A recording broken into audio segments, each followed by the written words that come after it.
Welcome into a special Monday edition of the ALL NFL Sunday Huddle, which we usually do late Sunday nights, but due to some scheduling things and news and all types of drama involving a number of our teams at ALLCITY, we thought we'd put this all together.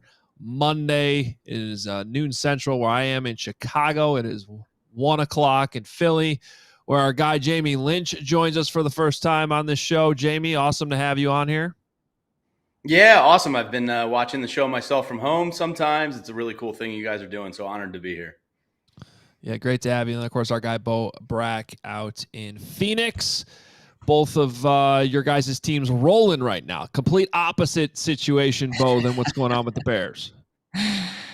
No doubt about it. Yeah, you got the agony of defeat, picking up the pieces, and then you got Jamie and myself flying high. A couple, 4-game winning streak for the respective teams that we cover. Quarterbacks playing at a high level. Vibes couldn't be higher. And then, there's what's going on in Chicago. Yeah, yes. I am not going to lie, Adam. I do feel bad for the Bears fans. It's just constant cycle of, some people call it the cycle of suck here. I like to call them the backwards Bears because they hire everybody backwards instead of from the top on down. They usually go bottom up and then they flip it all over every 3 years. So yeah, we're just in that cycle right now. We're actually getting live updates right now from Matt Eberflus, who is speaking at House Hall. So we might have some updates, although right now it seems like non-updates so far. So we will continue to have that discussion here as one of our top topics. But before we get into that, guys, I like to always start the show by just looking back at our best and worst from the day. Usually, I'd like to give us the opportunity to talk about teams that we don't cover. So anything you guys saw, the best and worst of the day, I will start. I'm actually going to start with my worst and then my best because it actually has to do with the same game. But Jared Goff throwing 5 interceptions is my worst. However, my best is the Lions somehow coming back to win that game. What a win for the Lions who, all due respect to the teams you guys cover, right now the Lions seem like, to me, the class of the NFC, the favorite to win the NFC. We'll see how it all plays out, of course. But the way that they keep finding ways to win football games, and in this case, in spite of what was a really tough first half. That is a team that, for the coach to come out and establish the grit as the first thing he did when he got to Detroit, Dan Campbell, they certainly play that way. So you got to give them credit. They are one of the teams, unlike the Bears and Jets right now, who are typically the lower class teams in the league that are seemingly stuck there and can't get out of their own way. The Lions appear to have somehow gotten out of that basement of the NFL after decades and decades. And they're just a good football team. There's no doubt about it right now. And if you can survive, Jared Goff, who's been really playing well for the last couple of years, if you can survive a game like that on the road on Sunday Night Football against a good Texans team, that was very, very impressive. So that was my best. Jamie, I'll go to you next. Yeah, mine's also oddly enough from the same game. But to your point about the Lions, no offense taken here in Philadelphia, they are the king of the NFC this year. They're covering since 2021, Adam, under Dan Campbell, nearly 73% of their games. They're on an absolute heater when it comes to covering the spread on top of it all, which is just crazy. It's one of the best against the spread runs ever in the NFL. So that's pretty cool. My best and worst comes from the Commanders-Steelers game. And the worst, the Commanders. You lose a game on a hard count? What are you doing, guys? Absolutely benefited the Eagles this week, especially with the short week. And then my best from that was George Pickens just trying to fight the entire Commanders team There's something about a wide receiver with attitude that's physical that I absolutely love. And George Pickens a couple times was ready to take on the whole Washington team. So I thought that was an awesome game to see. It was definitely paying a little more attention to it because of the Commanders' implications for the Eagles this week. But you can't lose a game on a hard count. And then George Pickens, to me, trying to fight everybody was just awesome. And he made some pretty spectacular catches too.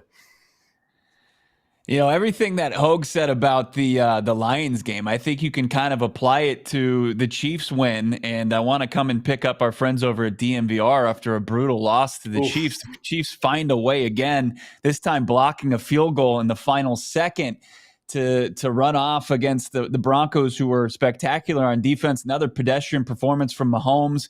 You know, nothing blows you away as far as him and Kelsey. I know they connected for like 64 yards and a touchdown, but outside of that, that was it for the Chiefs. And they improve, to 9-0 on the season, undefeated. They haven't lost in the last 11.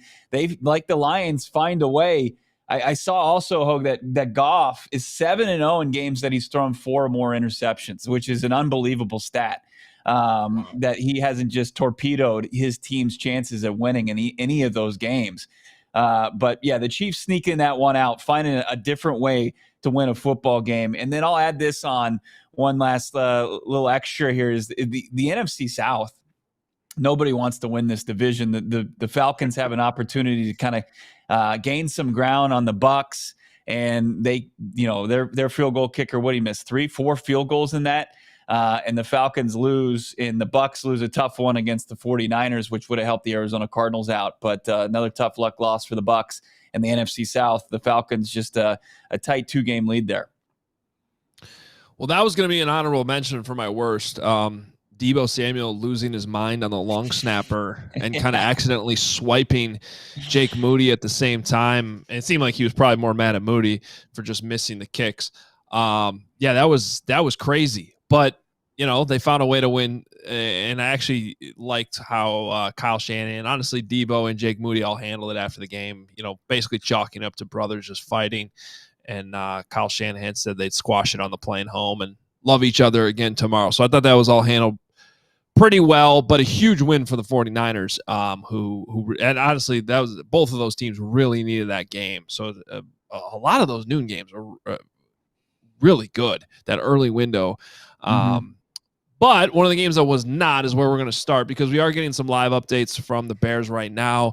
A lot of drama this morning with this team. Obviously, you probably throw it up as one of the worst losses in the league this season Bo, you saw it last week. They didn't show up in Arizona.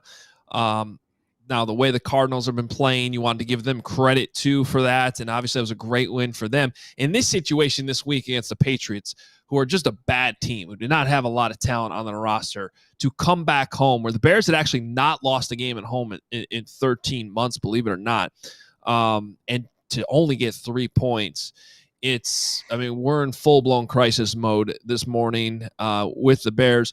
Matt Eberflus' press conference was just going on. He did say, to kind of squash some concerns that just came out right before we started the show due to an Adam Schefter appearance on Pat McAfee's show, they are not benching Caleb Williams. Caleb Williams is going to continue to be the starter, which is good, because I was about to lose my mind if that was going to be the solution that they had. They are definitely looking at changes.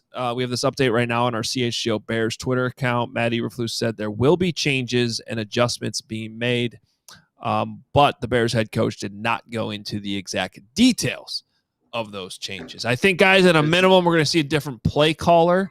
For those of you that might be unfamiliar with how we do things in Chicago, we like to make things as hard as possible.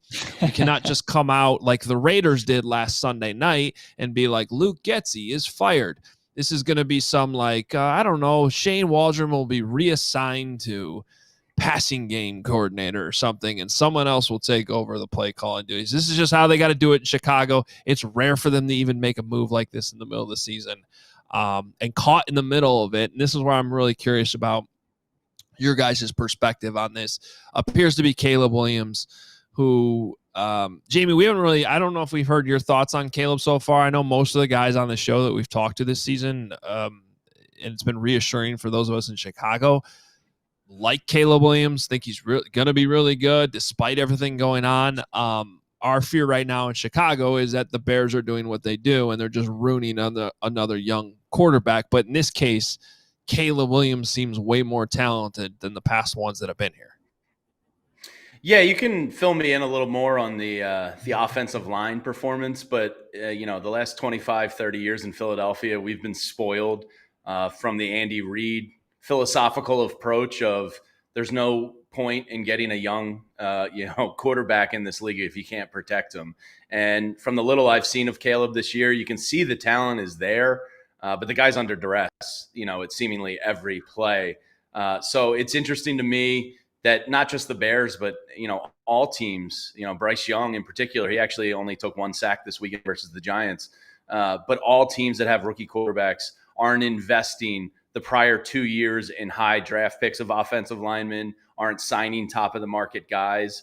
Because if you throw a young quarterback in this league to the Wolves, that's exactly what's going to happen. It's going to be carnage. And I feel like Caleb Williams isn't really given a fair shake here, given, the offensive line woes out there.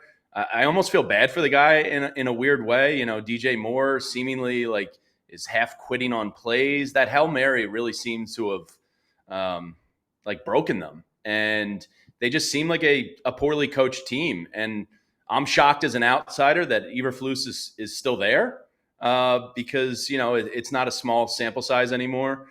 Maybe an in-season firing is too drastic, but it happens all the time. So, one, I'm shocked at the underperformance of the offensive line, and two, that he's still there, frankly, because, from an outsider's perspective, it looks like this team is all but quit on the season. It's been head scratching. It really has, just as far as how they're deploying this offense with it. I mean, I know you're impressed by Caleb Williams, the prospect, and what he was able to do at USC. And I think that still gives a lot of people confidence, including myself, that he's going to be a productive, good quarterback in the NFL level. But what they are not giving him any help. And, you look at them trying to get DeAndre Swift and the run game going yesterday, and that still wasn't enough. I mean, when it comes down to it, when they need Caleb Williams in this passing game to make a play, opposing defenses, they'll welcome that. I mean, just it's in such disarray. And the play just seems dead from the very, snap of the football, or even pre-snap. It's what we watched on display last week against the Cardinals. I mean, I feel you, Hoge, where it's like you can credit the Cardinals defense, but a lot of that was the issues going on with the Bears on offense. And, the Jets this week suffered from the same thing, and the Cardinals just happened to be, the team that benefited from it. I saw Nathaniel Hackett come up in the elevator of the press box. I mean, a guy who was stripped of his play calling duties earlier this season for the Jets. And I'm wondering, what does this guy even do now? Why are they keeping him around? And I'm curious what they'll do if they strip Waldron of his play calling here for the Bears in a similar fashion. But you just see both offenses just don't have a direction. They don't have a path. It's just a bunch of jumbled plays that they seem to run, and it just doesn't benefit anybody. And it's unfortunate. Could you be ruining a really impressive prospect while you're doing this, just with this malpractice from the play calling standpoint? Yeah, and I'm sure this has happened before, but I'm struggling to think of an example off the top. I don't. What I'm translating from this press conference that just happened about 10 minutes from where I live here in my home studio right now is that Matt Eberflus just announced that he's making a change, but he's not ready to announce what those changes are. What? Oh boy. He's basically said we're looking at changes. Changes are going to be made, but we're still in the evaluation process. That just tells me there's a huge. Open your mouth. Yeah. It just tells me there's infighting going on, and they can't figure out who should be running this thing. That there's a big disagreement over who should be the guy that's calling play. That's crazy, but that's where the Bears are at right now, I guess, guys. Whew. So are you guys already in the stage, Adam, where you're, hoping and praying that Ben Johnson comes to Chicago in the offseason, or they get the next, whether it be a Mike Vrabel or whoever? Is that already the focus of Chicago Bears, hopes and dreams right now? Yeah, pretty much. And that was that essentially kicked off officially last week when they lost to the Cardinals. I mean, the way the Hail Mary was bad. I thought the bigger issue was how it was handled publicly in the 48 hours after that game, with the head coach basically just denying all responsibility, putting it all on the players. And so we knew going to Arizona last week, okay, this game's going to tell us a lot about how much he still has this locker room. Are they going to come out and fight? And, last week the spread with the Cardinals was basically 1.5.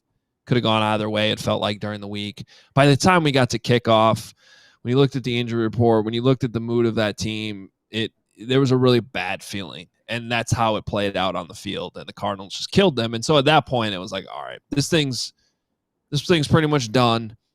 Now, we all, unfortunately, still picked them to beat the Patriots, because the Patriots are that bad and the Bears have been good at home. And then, this is just where that thing's heading. And I think Ben Johnson's probably the name that everybody is hoping for at this point. You think he'd want to come to Chicago? I mean, there's been reports that he's going to be picky as far as what his next destination is going to be. He's not going to – I mean, this previous offseason, he had opportunities. He denied some requests, yeah. He denied them. And, does he look at the Bears who, you can shift all this furniture, but it's still, the Titanic that's sinking to the bottom of the ocean like year after year? I mean, is there confidence that they can persuade a guy like Ben Johnson to leave his position in Detroit? Caleb Williams would be why, right? Yeah. I mean, that would be Caleb it, Williams, right? then it becomes a great place. Yeah, I think that's the thing. But people thought that it was different this time, that Caleb was actually walking into a good situation, and it obviously has not played out that way. So if I'm Ben Johnson, I'm very picky. Money too. I mean, there was reports that he wanted like $15 million last year. I don't know if that ended up being true or not, but the Bears traditionally are not a team that's willing to pay top dollar for a head coach too. So, but you got Caleb Williams on your roster, and you cannot screw this up. And right now, that's exactly what they're doing. So, man, you would hope that ownership would be willing to do whatever they possibly can. Yeah. Because I keep repeating myself on this, but they're already an eighth of the way through Caleb Williams' rookie contract. And when you think about it that way, that's kind of scary. Right.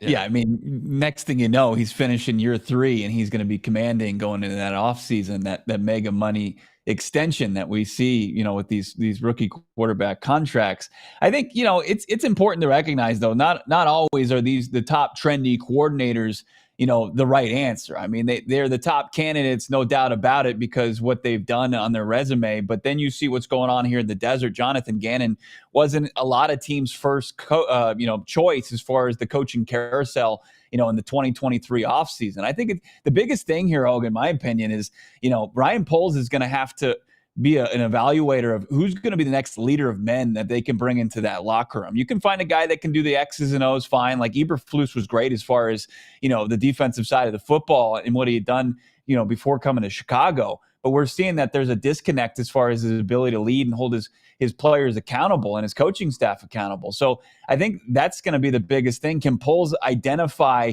who's going to be the guy? You don't have to go out there and just throw money at the problem. I think it's just going to come down to evaluation and who they can bring to change the culture there in Chicago. Yeah, and they're not going to be the only team looking for a head coach, which, speaking of that right now, we are going to change our order of conversation a little bit because we got our guy Clarence Hill jumping in with us right now to talk some I was hoping we'd get a little Cowboys in here today. He's got his... What's up, guys? How you doing? Hey, What's up, Clarence? Well, we're doing okay depending on which market we're in right now. Those two guys in the middle of the screen are doing all right now. A little bit of a tire fire here in Chicago, and plenty of drama, it sounds like, with the Cowboys too, which we definitely want to hit on in the show. I believe we have the quotes ready to go too. Let's start. Well, I like the stadium stuff first. I just find this hilarious. So do I. So funny. Yeah. You build a stadium, which is great. We've all been there. It's a great place. But the sun keeps getting in your players' eyes every week. So you got Jerry Jones after the game yesterday saying, by the way, we know where the sun is going to be when we flip the coin. So we do know where the damn sun is going to be in our own stadium. let's just tear the stadium down and build another one. Are you kidding me? Clarence, give us some more context with this whole thing, because I just can't help but laugh. Yeah, I mean, we've been talking about the stadium. It seems like the story comes up every year because the sun gets in the way of, it seems like, just the Cowboys players. I've never seen an opposing team complain about it. It always happened to a Cowboys receiver. They can't find the ball in the sun. And yesterday against the Eagles, red zone opportunity, quarterback throws the ball to CeeDee Lamb. He didn't see the ball in the sun, and it killed the Cowboys' opportunity to get a touchdown, which, obviously the score was 34-6, but this was in the second quarter. It would have been a completely different game. Certainly early on, I think that the inevitable was going to happen regardless, because the Eagles are just such a much better team. But it would have been a different game into the third quarter if they would have been able to connect on this touchdown pass. And, after the game, again, we've been talking about this for years, and Jerry Jones brought this up on his own. He brought the sun up because he knew people were going to be asking him about this. He had his fist balled up. AT&T Stadium is his baby. They called it Jerry World. That the Taj Mahal, everybody wants to come to AT&T Stadium.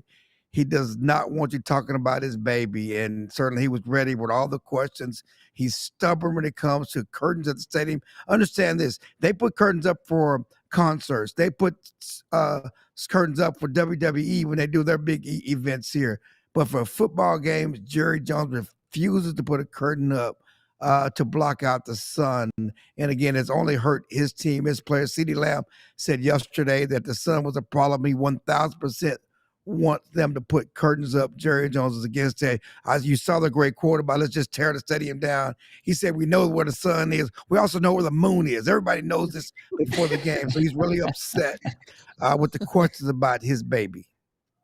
Well, the funniest part to me, because I was on post game yesterday, is we see the Jerry Jones scrum happen in the bowels of the stadium there. At the same time, CeeDee Lamb's in the locker room going, yeah, I couldn't see the ball.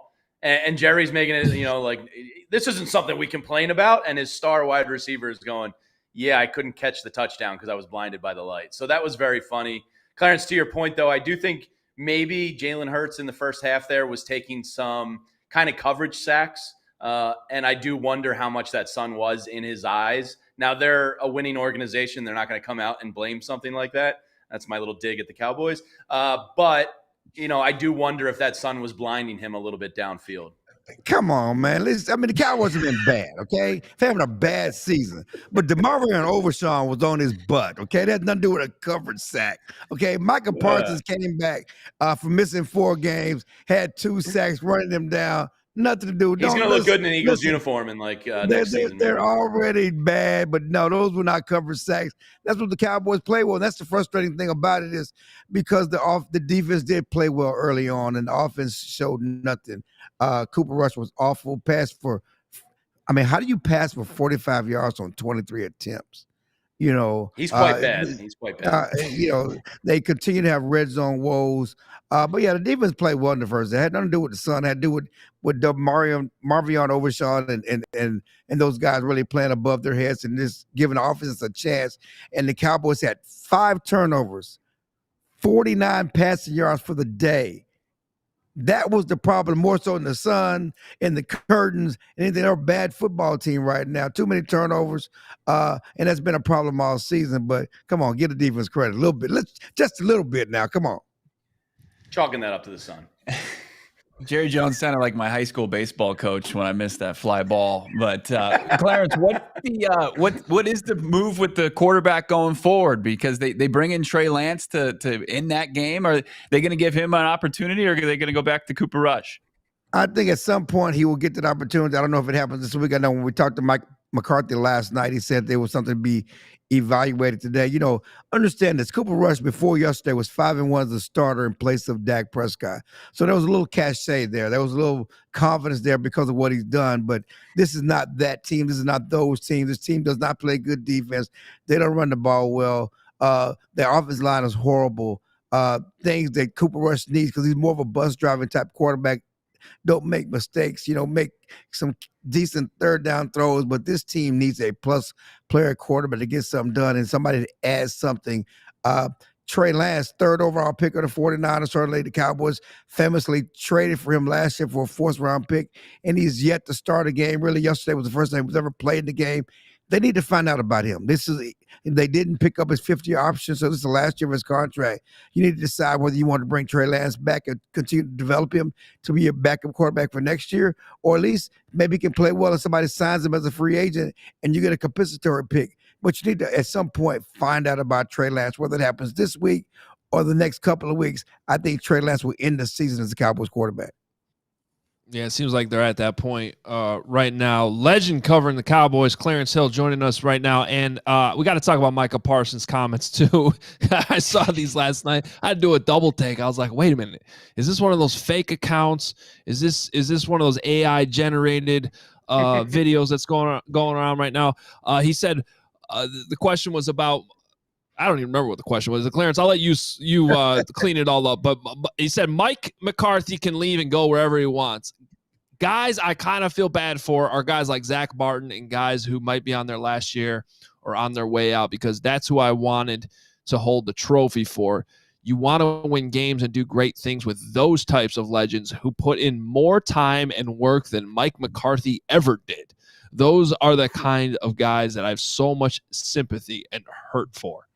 Wow. Well, first of all, he was asked about whether they're motivated to play for Mike McCarthy, who we all know is in the final year of his contract and needs to get to the playoffs or at least before the season. The thought process was he needed to get to the NFC Championship game or the Super Bowl to keep his job. He's last year of his contract, 12-5, 12-5, 12-5. Each of the last 3 years, one playoff win. They did nothing to improve the team. Jerry Jones said before the season he was trying to put pressure on the coaches to take it to the next level, which is why he didn't give him a new contract. Clearly, the season has been off the rails ever since. Micah was asked about Mike McCarthy and went into his diatribe. Initially started out with saying, that's above my pay grade. But he went into diatribe. Yes, realistically, Mike McCarthy could go and coach the Bears next season. How about that? Oh God. You guys are talking about Ben Johnson. Listen, the Cowboys might want Ben Johnson, but he could, conceivably have another coaching job. And he was trying to show empathy for his veterans, people he's in the locker room with, like Zach Martin, who is most likely in the last year of his career, most likely will retire. And he said, I feel more for him. I'm playing for him. If I'm motivated to win for him. And that was fine and dandy until he went too far by saying worked harder than Mike ever did. And that's kind of where it went off the rails. But I think initially he was trying to show some empathy for his player. He wasn't trying to diss Mike McCarthy. The problem with Micah Parsons is that he tries to be thought-provoking sometimes. He tries to be a deep thinker. He really tries to give the media a good answer, which is why he has a podcast. Sometimes you put your foot in your mouth. He put his foot in his mouth when he went with, act like Mike McCarthy didn't work hard. And that's where he put his foot in the mouth. But otherwise, he does not have a problem with Mike McCarthy. But certainly he went too far and is getting killed for it today. It just feels like Mike Vrabel or Bill Belichick's going to end up down there, doesn't it? Ben Johnson, man, we want some new blood. I don't know if they can. Does Ben Johnson want to play with Dak? Sure. Hey. Dak is not the issue. Dak is not the pretty good quarterback. Dak is not the problem here. Why would he not want to play with Dak? He wants to play with a quarterback, a proven winner, a proven quarterback. The question with Ben Johnson, to me, we've heard the reports. The guy wants $15 million or whatever he wants. He's not coming cheap to anybody. He's turned down Carolina because they didn't offer him enough money. And Jerry Jones only paid Mike McCarthy $5 million. He's not getting up into those double-digit money range for these coaches. So that'll be a real issue as they go forward. Certainly, you look at Mike Vrabel, you look at Bill Belichick. Do you really want to spin the block with one of those old coaches? At least the thought process down here is you need new blood. You need some of these guys off this Shanahan tree, some with some new ideas, some fresh things, because the offense is stale, the team is stale. I don't know if going with a retread will get it done. Yeah, that'll be interesting. I would assume the Cowboys would be in better position to land Ben Johnson than the Bears, but who knows? I guess, like we said earlier, it all comes down to what Ben Johnson thinks about Caleb Williams. Hey, Clarence, great stuff. Awesome having you on the All NFL show with us today. Appreciate you taking some time. Anytime, man. I'm welcome to come back anytime. Awesome.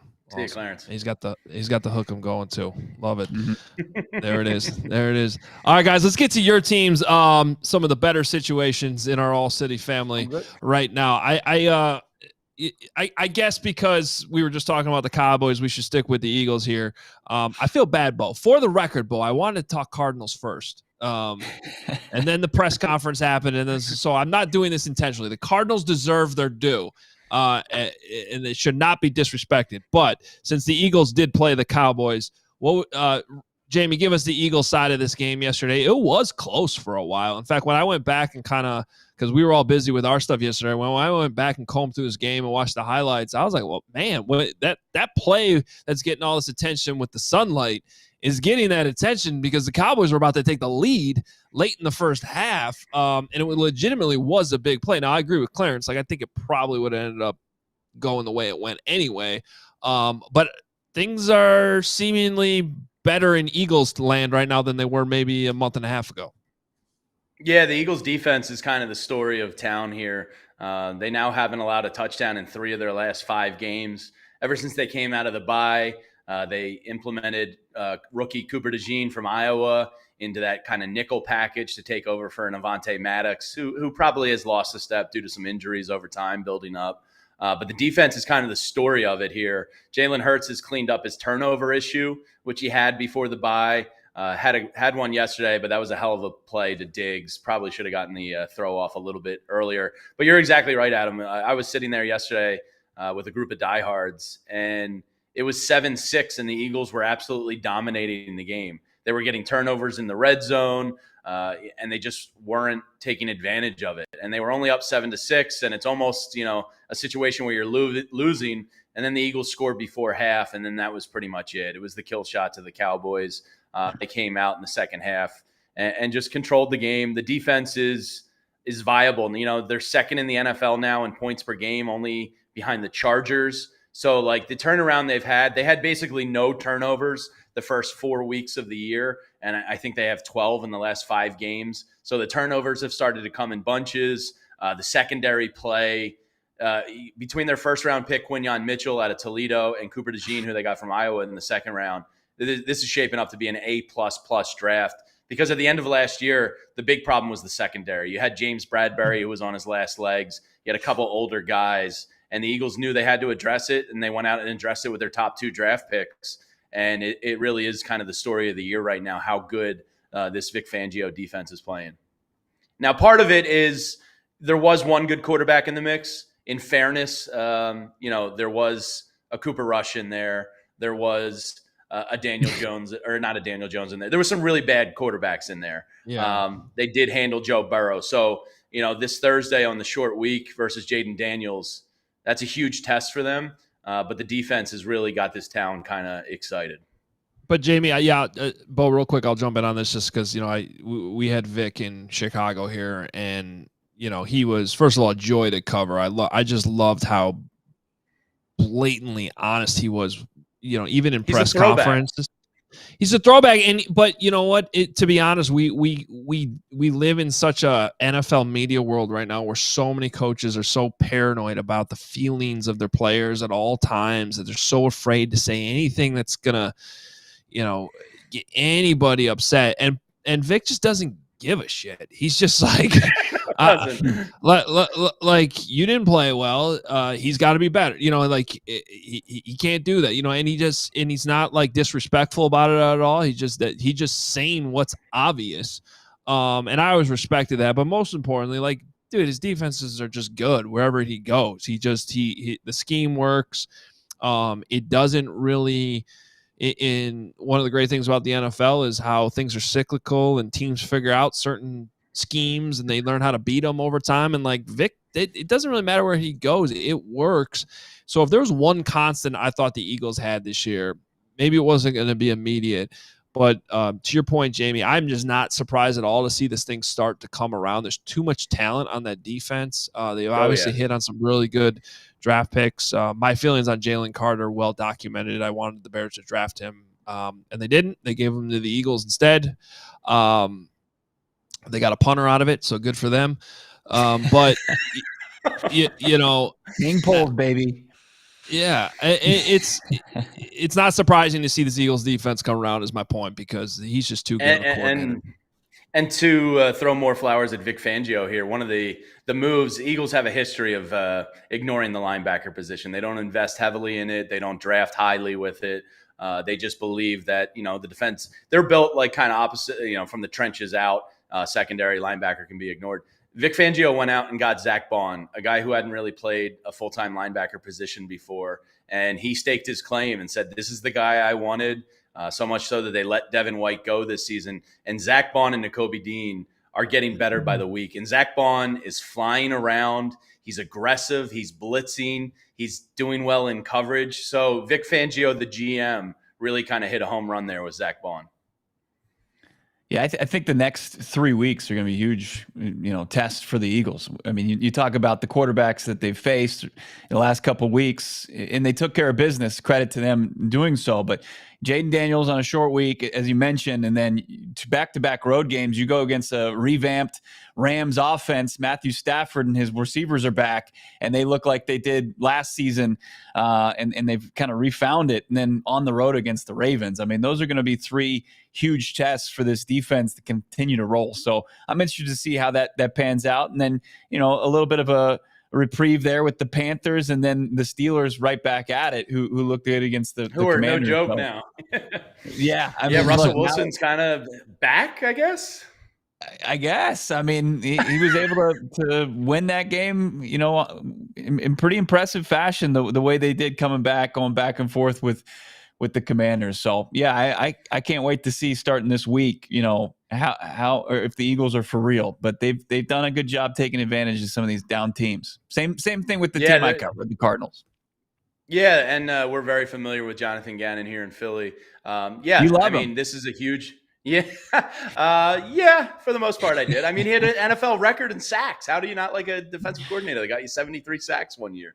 But This Thursday, short week, I think one of the positives there is that the Steelers are a physical team and they beat people up. So the Commanders on a short rest coming into Philly. And quick shout out to our guy, Vinny Curry, who does the postgame show with us. He's actually getting his official retirement with the Birds on Thursday night. He'll be out there for the coin toss. He's officially retiring as an Eagle. So it's a special night here at the PHLY family for our man Vinny, who is going to be honored. So very cool stuff. And Jaden Daniels is super impressive. Every time I watch that guy, he's putting the ball on the money, out of harm's way. He just has that cool poise to him.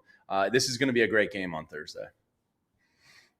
Yeah, and for it to be the Thursday game too. That's a fun one. All right, well, the Cardinals, meanwhile, head into a bye. I don't know if it's good timing on the bye week. The Bears were once rolling into a bye week earlier this season, and they've can't score any points since. Hopefully that's not the case. I think the Cardinals are in a much different situation. But, man, these have been some impressive wins. I mean, you play who you play, and you play them when you play them, but the score is what it is. And the last couple weeks at home, taking advantage of, 2 reeling teams. But it's been impressive to watch, Bo.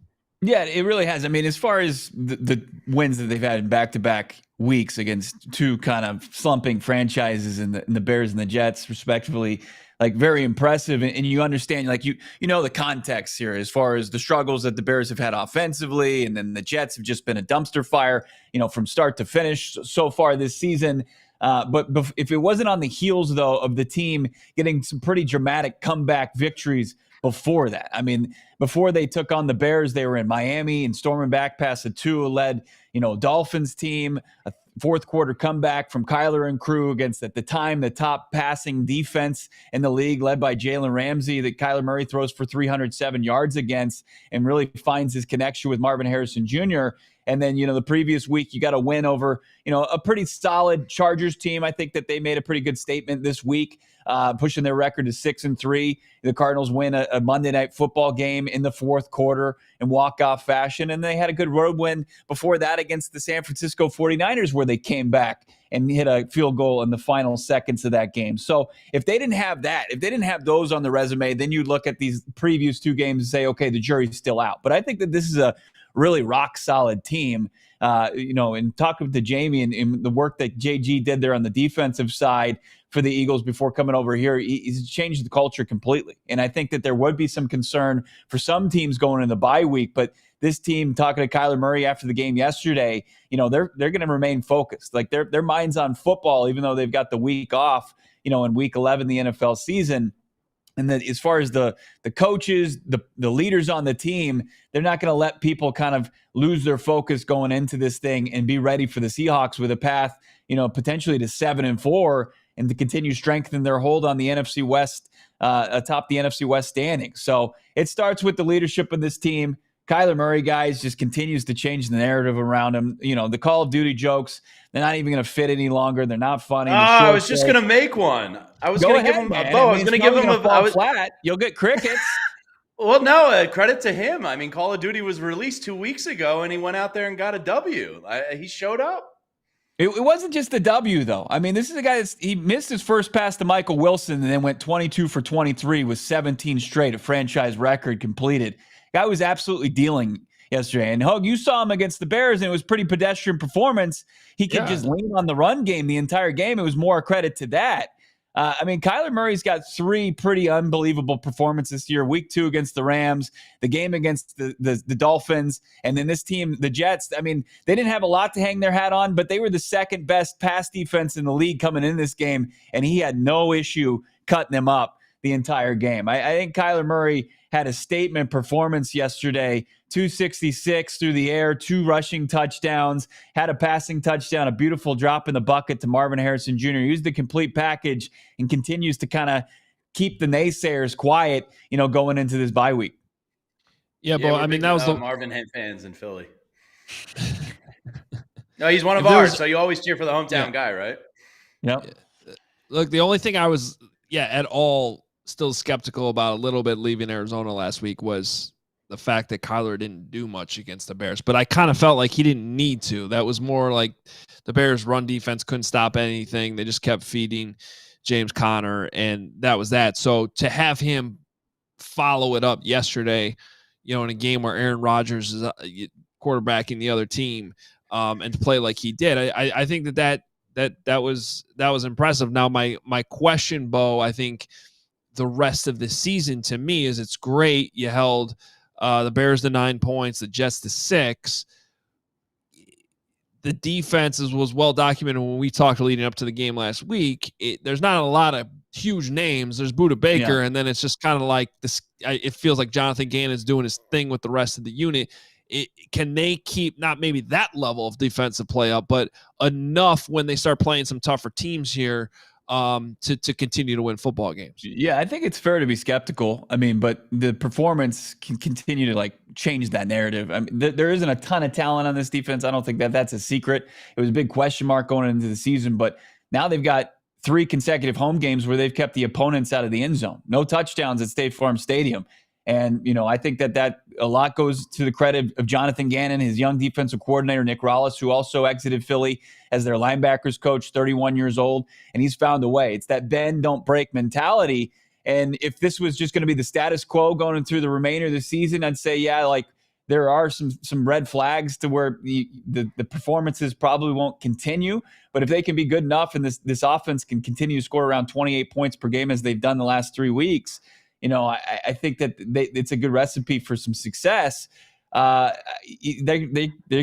Jonathan Gannon said yesterday in the post-game presser he's confident that 27th overall pick Darius Robinson's going to play this season. And that would be a big piece to add to the defensive front 7. And then they added Baron Browning at the trade deadline. Not a guy that's super productive when you look at him from a box score scouting perspective, but a guy that can, impact as far as pressures against opposing quarterbacks. I think they've got a couple pieces there in a defensive secondary that's young and up and coming. I think Garrett Williams is one of the best slot receivers already in the NFL, or slot corners in the NFL. And then Max Melton is a guy that they drafted in the second round of Rutgers that I think is already, shown that he can play in this league. They've got some impressive young pieces to mix with the older pieces. As you mentioned, Budda Baker already over the 100 tackle mark. This defense, I think, has enough to hang around. They're not going to pitch shutouts like they have as far as keeping teams out of the end zone like they have recently. but I think that they've got the ability now to get off the field where earlier this season you couldn't say that. Jamie, any final thoughts on the Cards? No, I'm curious to see Jonathan Gannon. He kind of it was a weird story arc here in Philly because he led a team to a record NFL record in sacks for a year. He does a really good job at manufacturing pressure without blitzing, and then he kind of left on a sour note during the Super Bowl because there was that whole tampering case where the Cardinals ended up sending the Eagles a draft pick. I know, but me, the Hoge mouth, that still wears on me that maybe he was distracted during a Super Bowl week. So it was an odd, for me at least, story arc where I liked him as a DC, and then he's out looking at real estate and thinking about his next job with the Cardinals during the Super Bowl week. So kind of ended on a sour note for me. But Shane Steichen was fine, right? Shane Steichen, he was cool to take his job. There was no issues there. Well, Gannon had already told the Eagles he was staying, so he screwed them. So yeah, he was going to talk. He was talking to the Texans, and then the Texans hired D'Amico Ryans, so he thought he was staying. And then the Cardinals come in, and they said, "Are you interested in the job?" Yeah. Big distraction. And then Jeffrey Lurie said, "Hey, Mr. Bidwell, give me a draft pick. You screwed us." I have to say, I think any coach that's taking a head coaching job and still has coaching in the Super Bowl for a different team, that's weird, right? It's a distraction no matter what. Like, and I'm sure there's examples on both sides where it's worked out and where it hasn't. But there's no way it's not a distraction when you're taking a head coaching job and moving your family. Yeah, I mean, because it's human nature, right? Like, these guys are human. Yeah. They have very cool jobs, but your wife's like, oh, well, what about the new house and what about the school district? Like, there's just natural human elements of it where it's distracting. So I have a little bit of animosity towards Jonathan Gannon for the way he left, but his family's set up for life, so you can't really hate him too much. Just knowing JG a little bit, he didn't field one question about what school district his kids were going to go during Super Bowl week. I mean, no, that's from his wife hitting him up, going, "Are we going in this?" Figure it out. Yeah. Focus on the Super Bowl, Gannon. Yeah.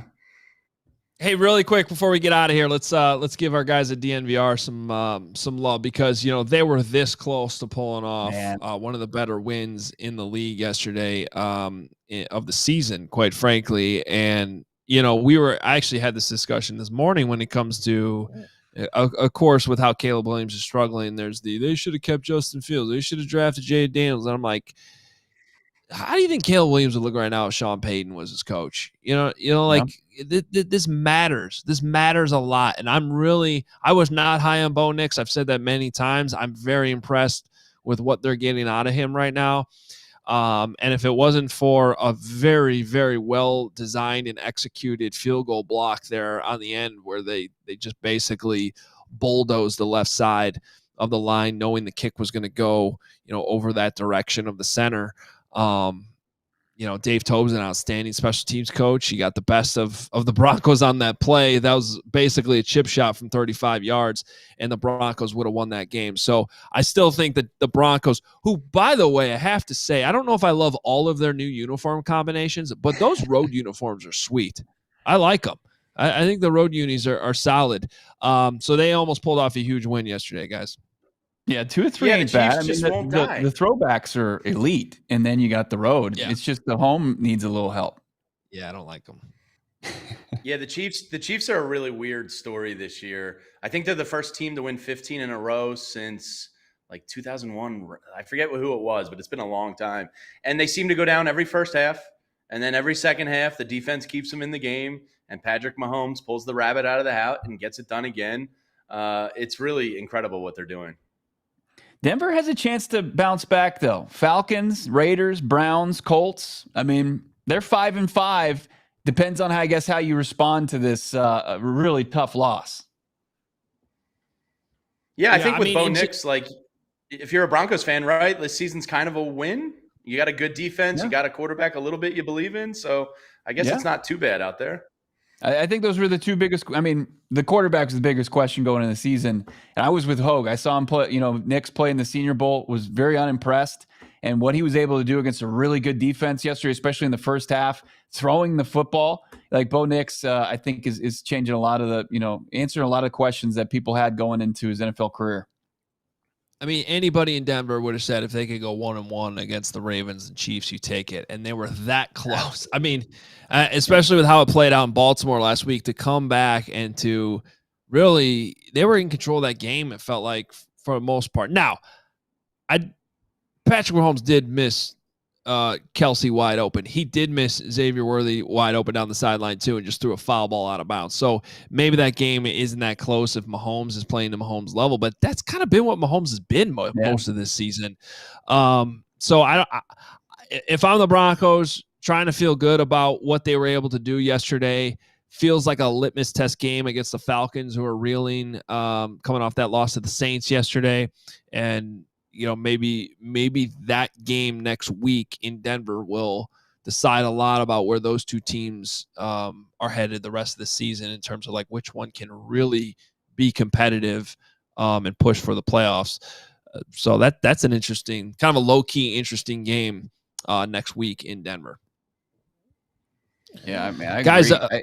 I don't think it's going to work well for Kirk Cousins against this defense, just how they're playing right now. It's a big opportunity for Bo Nix and the entire Broncos team to get. They could even stack some wins with the Raiders on deck. So, lick your wounds a little bit, pick up the pieces, and our friends in DMVR, I'm sure they're going to be feeling pretty good in the next couple of weeks. Yeah, can't rule out a 3-game win streak. Falcons, Raiders, Browns. Schedule's not all that daunting, at least until you get to mid to late December. All right, guys, this was awesome. Appreciate you being on here. Jamie, it was great to have you on. First time, Bo, always good to talk football with you. Make sure you are following these guys, following all their content across the All-City market. I say this every single week, but we have such an all-star cast of NFL reporters and analysts and former players that are a part of what we do in every single market. So if you're just catching on now, you are a little late to the party, but you still, have plenty of time to be on board as we continue to grow across this country. And we will continue to bring you all of the NFL conversation each and every week here as we recap the weekends. This worked out pretty well on Monday. So appreciate everybody being here. And you can look for more of the content from the show across all of your channels. We try to spread it out evenly throughout all the markets. So look for that throughout the week. And we will talk to you next week. We'll see what types of crises and carnivals are going on in each market this time next week. We'll talk to you then. We all silly like the mayor.